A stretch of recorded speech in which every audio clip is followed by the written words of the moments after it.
Hi, Rod Kane here from Washington Grand Company. Today's video is going to be a little bit different. It is related to Triumph, but it's not directly applicable to Triumph other than it's going to show you how to paint miniatures. I've had a lot of questions about how I do certain techniques, and I thought it'd be worthwhile to maybe do a basic video on how to paint miniatures. I'm going to do it on 28 millimeters because I'm currently in the middle of a large project where I'm doing a lot of 28 millimeters. Miniatures. These techniques, of course, are scalable up or down, but you change them slightly depending on the level of detail you want. So today we're going to look at painting a miniature. If you're an expert, if you're a professional painter, you certainly don't need advice from me, but if you're a beginner or maybe you want to learn a few new techniques, it might be worth sticking around and watching. And we're going to go through creating a really, what I would call a decent figure to put on the table and play war games with, and I think with some rather easy and enjoyable techniques. So this is my workbench. Some of you may recognize it from pictures online. You want a nice solid table. I have a nice pad here, which I'll show you as I'm resting my wrists on. That's where I put my wrists so I can stabilize my hands for painting. Way too many paints that are always scattered because I'm in the middle of a project, and every once in a while I go through and clean it up. And then everything that you need, within easy reach, so you can just sit here, relax, and grab what you need. So I'm going to start the video, zoom in on the miniatures. We're going to talk about how we do a miniature. I'm going to paint an entire miniature on this video, and then we'll pause it, and I'll probably do another one specifically on these cow shields because I was asked how to do a cow shield. So we're going to do something on cow shields as well. But first I want to paint the basic miniature. So I hope you stick with me, and I hope you enjoy the video. Okay, so today a little bit different video. I'm going to actually do a painting tutorial because I've gotten enough questions online about how I do certain things with certain figure techniques. Today's tutorial, we're going to do a 28 millimeter figure. So if you're a professional or an expert painter, this tutorial probably doesn't have much for you. This is really designed for somebody who's just getting started with the basics. So I paint in acrylics. So today we're going to use acrylics. I like acrylics because they clean up with water. They dry fast, so I can continue working. They're not messy, and they're kind of easy to work with. Today's figure has a lot of skin tones, so we're going to go through skin tones, some basic clothing techniques, how to paint a bamboo spear, and then I'm just going to show some basics. I've got first of all, the paint, you want an area with a good amount of light. You want a nice solid surface. I ground my hands on the table, which means that I place my palms or my wrists together to secure them or stabilize them on the table in order to get a good painting technique and to minimize the shake between my hands. I use a wet palette. This is a very expensive wet palette made from a Chinese takeout container with an old sponge and some acrylic paper that you can get at the hobby store. I tend to use low cost brushes like this Master's Touch one from Hobby Lobby. You can get them on sale for $2–3 with a decent point. They're good for minis. I tend to be pretty hard on my brushes, so I use the cheaper brushes and I don't worry about taking care of them rather than spending a lot of money on a brush that I have to fuss over and be cautious with. These get me through a couple of projects each. I also like to prime in black. There are some advantages and disadvantages to priming black. So this figure's been prepped by priming with Krylon Ultra Flat spray. The reason I use the Krylon Ultra Flat is it gives a good flat surface to start with. And then I often, because I can't get into all the crevices and cracks, I wash it with a light watered down black acrylic to get started. Advantages to priming in black. Anything that I don't paint, like crevices or cracks, will show up as a dark line. So it doesn't look unfinished.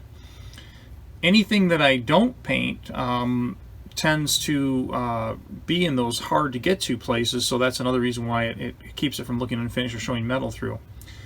Some of the disadvantages for black, it's a little harder to see, so you may want to highlight with a dry brushing of white or gray to highlight some of the high areas.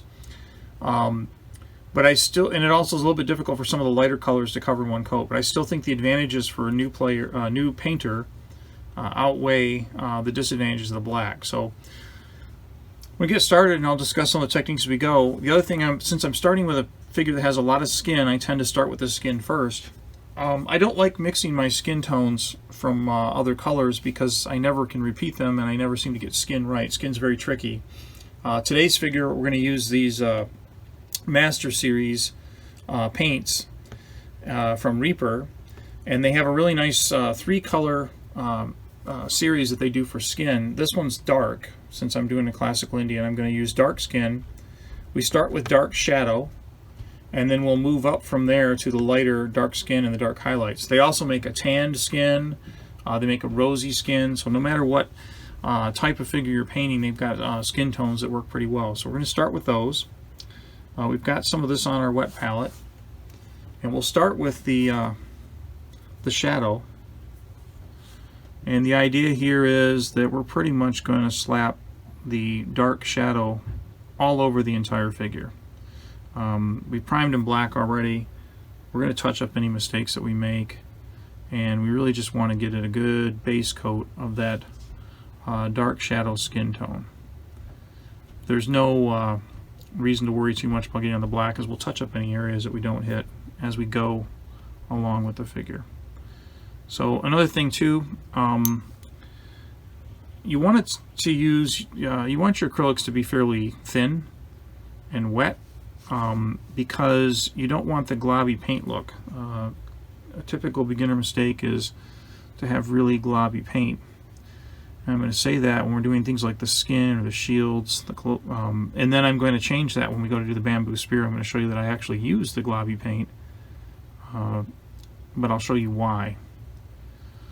So whether you're painting with acrylics or enamels or oils, try to keep the paint thin so that it goes on nice and smooth and doesn't clump up. Another important thing when you're prepping the figure too, you'll notice you want to make sure all the flash is gone. Sometimes after you prime, you'll still see some flash or a little bit of a mold line. You really don't want too much of those to show through on the final figure, because it will really take away from the look of the figure, especially if you put all this effort into painting it. So I'll try and remove all of that before you start the painting process. So we're going to get all the skin surface of this guy covered. And I mentioned I think this is a Vendel 28mm classical Indian. Newly acquired part of my Persian army that I'm working on. I like these figures. They're nice and chunky. They're easy to paint. They mix well with Victrix, Gripping Beast, a lot of other classic figures that I have in 28mm. So they're really good addition to the collection. So now that we've done the basic skin color, we're going to switch it up a bit, and we're going to go to the outfit. Now this guy's meant to be Horde. That's what he's going to be based up as in the game Triumph that I like to play. And since he's Horde, he's not going to have very fancy clothing, and you can see he has kind of a wraparound skirt. I guess like a sarong almost, and I think typically these with the Indian Army, these could be very fancy, and then he has like a sash, which could either be the top of that piece of cloth, or it could actually be a colorful sash. But because these guys are Horde, I've decided to go with just a plain cloth look. If this was a higher end warrior in the Indian Army, maybe even nobility or one of the swordsmen or whatever, I might do something a little fancier. But for this guy, we're just going to go with the very generic cloth. And I'm starting with the ivory because I want to actually take this from the black to the ivory to white. I'm going to take it all the way up to white, and then I'm going to wash it back down with a dark brown wash and probably re-highlight it again just to bring out the white, and it'll end up being like a dirty cloth look. You'll notice I'm not being as careful with the thin paint on the cloth area because it's not as critical on this lumpier area, but you still don't want your paint too heavy.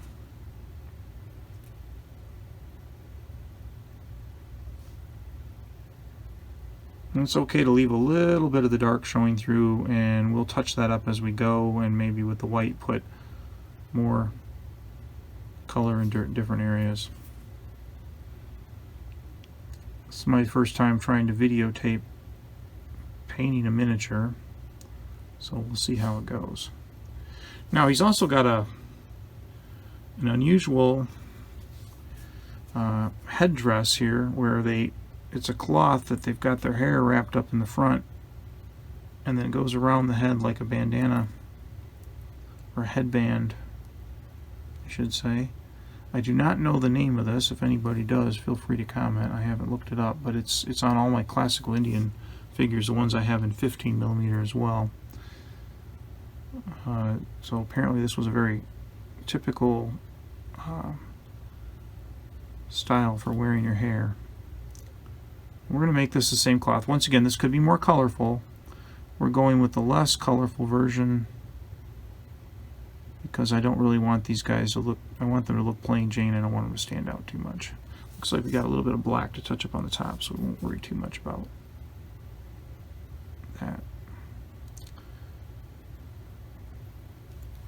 You notice always my hands are touching each other or grounded on the desk. The purpose of that being to minimize the shake between the brush and the figure. Also, you can see that the figure is on a little wooden dowel. You want to put the figure on something like that. I use double-sided thick sticky tape before I primer the figure. It lets me hold on and have good control. Some people use nails because it doesn't take as big of a base and they can get underneath the figure better. I personally don't like the nails. I don't like the way they feel in my hand to hold on to. So we've done some basic with the ivory. I mentioned I want this guy to be plain, but we're going to actually use a little bit of red. Right. My red's a little thick. It's been sitting on the wet palette too long. We're going to use a little bit of red just for his scabbard. So we want to touch a color. It also contrasts nicely against the ivory or white and the dark brown skin. We're just going to have a fancy red scabbard. So we'll put that on there. The nice thing about this working in acrylics is that by the time I paint one area, I can move on to the next. Well, another kind of a beginner technique, or beginner tip, rinse the brush really good, swirl it, try to keep the tip. So now we're going to go to the next layer in the skin. We'll put a little bit of this dark skin in the palette. So this is the next color up from the dark shadow. And we're almost going to cover the whole figure again, but we're not going to worry so much about getting into every little crevice. So like if we leave a deeper area, like the center crease in the back open and still the shadow color, that's okay. So as you go lighter in color, you're going smaller in area, but this next layer is almost covering the entire figure. So this is going to be the basic color of the skin, and then we're going to raise it one more level with the highlight.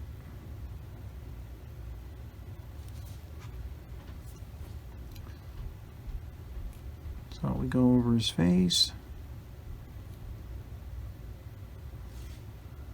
Make sure to get the ribs, arm, fingers. And you can see it's not much darker. And then you're also going to use this to touch up, once again, as we're going up in level. We're going to touch up where we got too much of this cream and white here. And you use these different layers to touch those areas up, fix your mistakes as you go. Some people like to paint one figure at a time, like I'm doing now. and just keep painting on that one figure.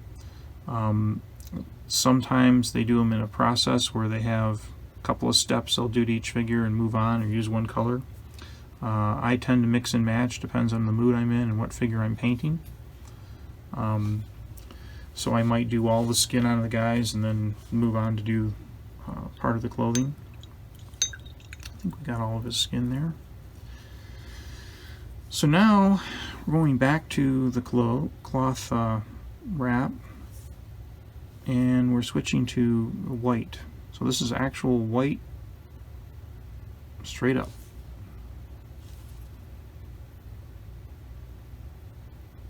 And we use this to kind of, touch up any mistakes that we might have made with the red or the skin.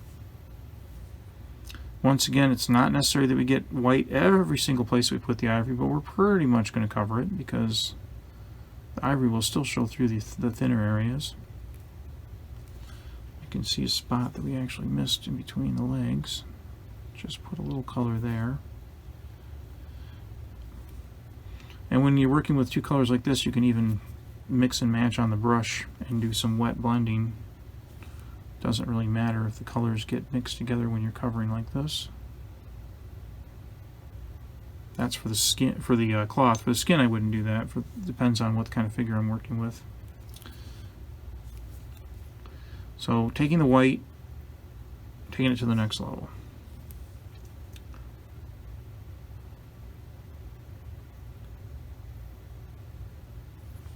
So basically, this will also finish off kind of covering most of the black or the darker color that was below from the primer.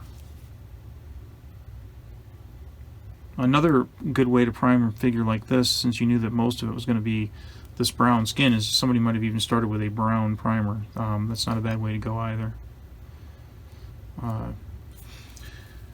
Okay, so we've taken that up another level.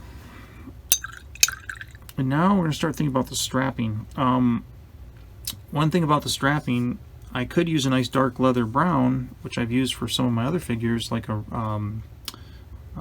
burnt umber or even a brown oxide, but the problem is it won't stand out against his skin. So we want something that's going to stand out and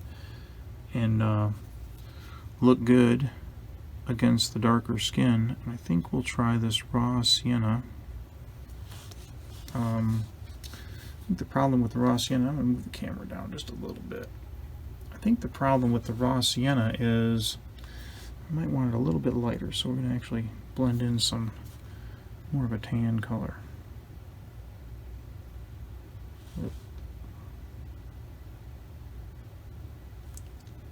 Yeah, I like that a little bit better.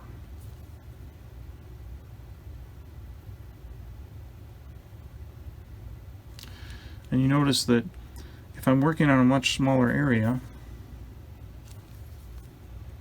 I'm definitely going to put less paint on the tip of the brush.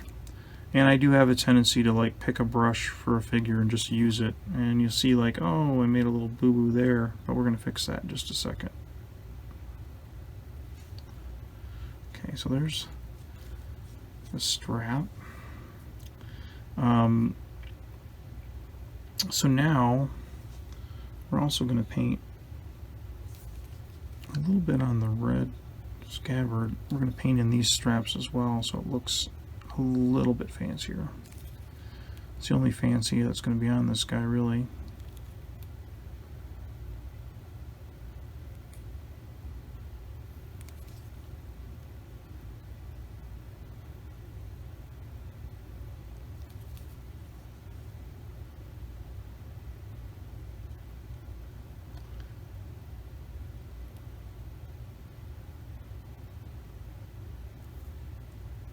Okay, so now let's go back and fix the boo-boos from the strap, which is not unusual.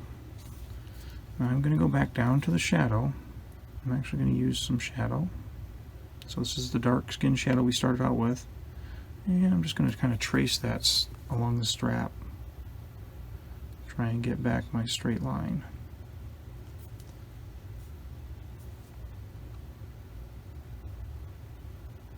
Okay, there, and Okay, so that's that. Now I'm going to start the process on the spear. So I'm waiting for some of that skin tone and the white to get a little drier. We're going to start by putting a coat of brown, dark brown, on the spear.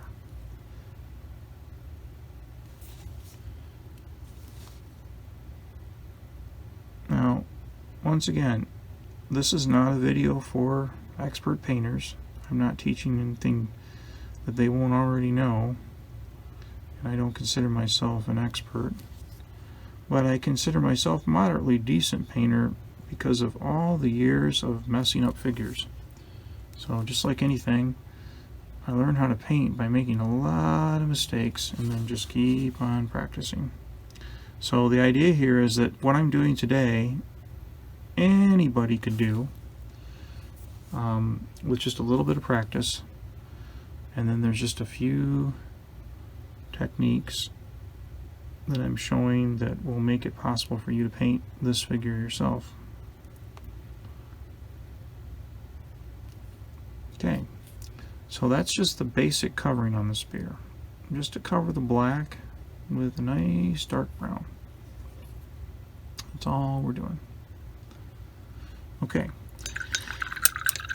so now let's go touch up that little area of skin just a little bit.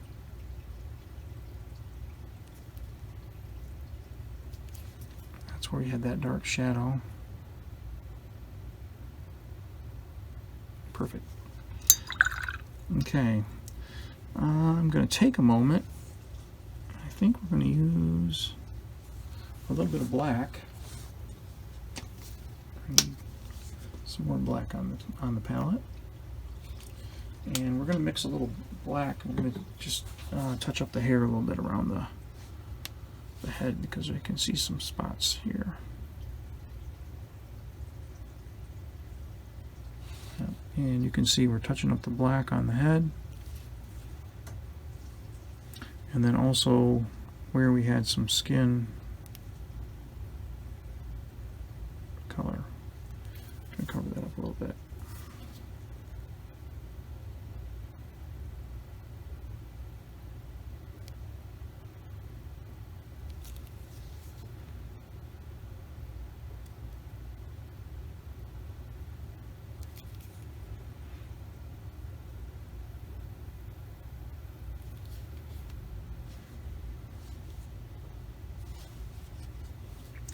When you're painting, it's always a good idea to have a paper towel nearby, not just to clean your brush, but also you really don't want to go right from the wet paint to the figure in a critical area, because you never know how runny the paint might be. It can fool you sometimes, and you can end up sticking a big glob of paint right in a spot on the figure and have it run all over. So you got to know what your consistency of your paint is. The handle on the sword, I'm going to go with a wooden handle and a wooden pommel. There is a chance that this guy actually had a metal or bronze pommel, but I'm just going with wood just because it's simple. We'll put a little metal in this area when we get a chance. We're going to just highlight this with a little bit of leather. Okay. All right.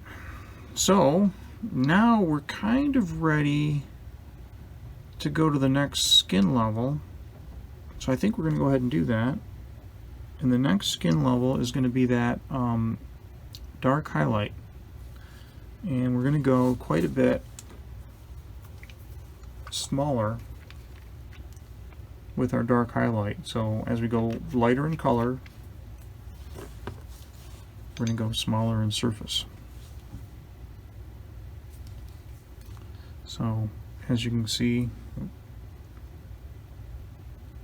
smaller in surface. So we just touch some of the high spots.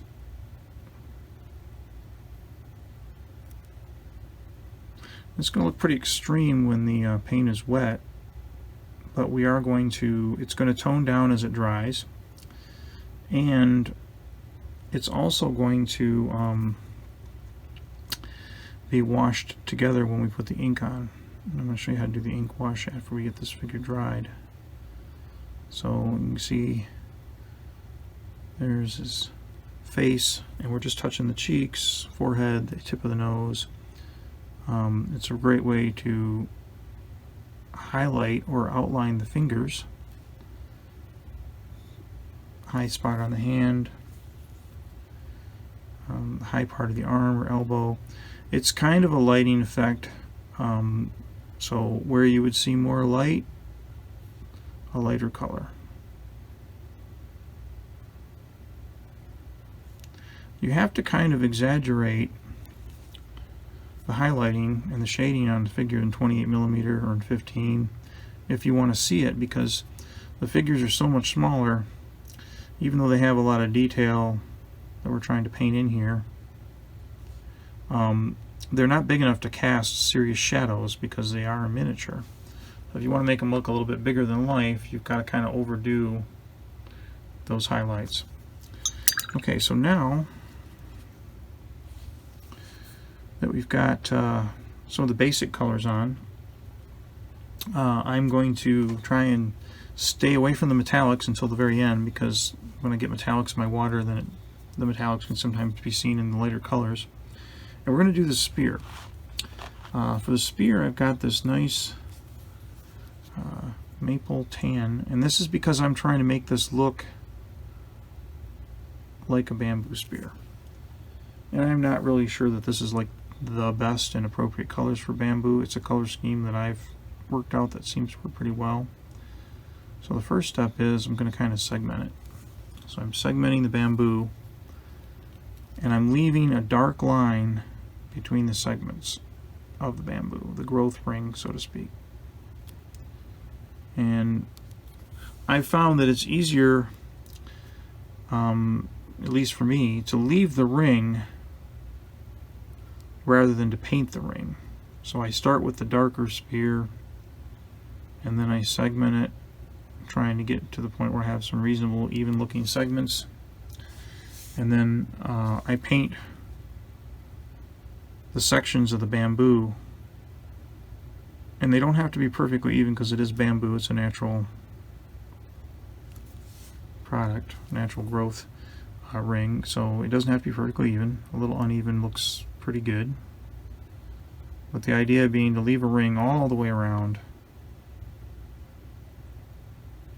And I just find it easier to paint the segment and leave a ring or a gap between them rather than to try and paint the actual ring. And notice I am leaving the paint a little bit glumpy, for lack of a better term, because I don't mind if the bamboo looks lumpy between the segments. It would actually be realistic that it would. In fact, if you look at some of the figures that come with the cast spear, you'll notice that they have actual bumps, or the shape of the bamboo cast right into them, which makes it much easier to do this. But you can create this look on a smooth spear. These are actually the cast spears that came with the Vendel figures. I kind of like these ones because they got the nice big metal point on them. It's very fancy. But you can do this on any spear design, and you can use a similar technique with the ones that are actually cast to look like bamboo. But this is so I can create my own bamboo look. I'm trying to be careful not to get it on the areas that I've already painted. It happens. If we do, we go back and we touch it up. So it doesn't matter if it's a little bit glumpy or a little bit uneven, as long as we keep that ring look between each section.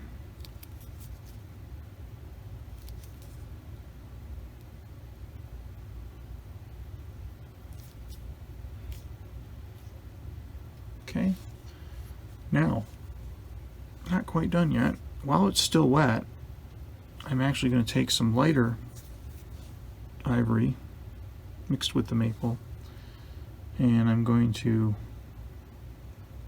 touch it in between. So now I'm kind of mixing a lighter color and I'm not mixing it with white, but it's pretty similar with these colors, but I'm basically creating more depth. Trying to create additional depth to this bamboo so it looks like there's more colors there, or more levels, more dimensions to it. Basically, I'm exaggerating it because, once again, I'm dealing in miniature and I want it to look larger than life on the table.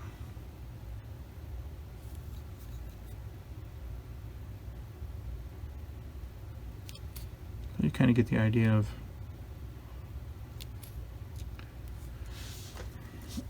it gives a nice segmented look to that spear, and then we're going to wash that back down and get a little bit darker. Okay, so we'll clean our brush off, and then we're going to switch to our metallics. So I do have just a tiny bit of brass, and I think we're going to put it here. I like to do that right over the black if I can. Yeah, let's get a little bit more of that out there. So for this, I'm using it's actually a bronze. Once again, it's from the Reaper series. I like their metallics too. They make really good metallics. So we're just going to put a little hint on where the hilt of the sword would be. I think I might put a little dot of it right here too, just for fun, just for decoration. Okay, so that's about all the metal for the sword, and maybe a little bit more. Right there. Okay. Now we're going to do the spear tip. If these were Vedics, I might even do what looks like a flint. I don't know if the Vedic Indians would have had obsidian. I'm not sure if they would have had obsidian. They probably would. But it could have been, with Vedics, it could have been bronze. That's a much earlier period. These guys could easily pass for Vedic. But I'm going to use iron, because at this time period that I'm looking at, these being part of the Persian Empire, they would have been using an iron tip spear. So, and I like oily steel from Reaper for this. Okay. So now, let's see, that was about 30 minutes of me talking, and the figure is pretty much done. Now I would let this figure typically dry for a few hours at least, and then I will do a wash. And what I'm going to do is switch him out for another figure that looks amazingly similar, that I painted a while ago. Same techniques, but this guy is ready for an Agrax Earthshade wash. You can mix your own washes. You can use all kinds of different dips and techniques. Minwax Polyshades, Army Painter makes a similar product. But this is actually just a wash, and it's a GW wash. They're a little expensive. It's about, let's see, this is an older bottle, it was $7.80. But basically $7, $8, $9 a bottle like this. I recommend them because they simply are easy to use and they work. So if you're a beginner, you want to get a nice effect and you don't want to mess it up. One step I skipped on the last guy is I did put a little bit of a gray highlight on this guy's hair because the black is too flat otherwise.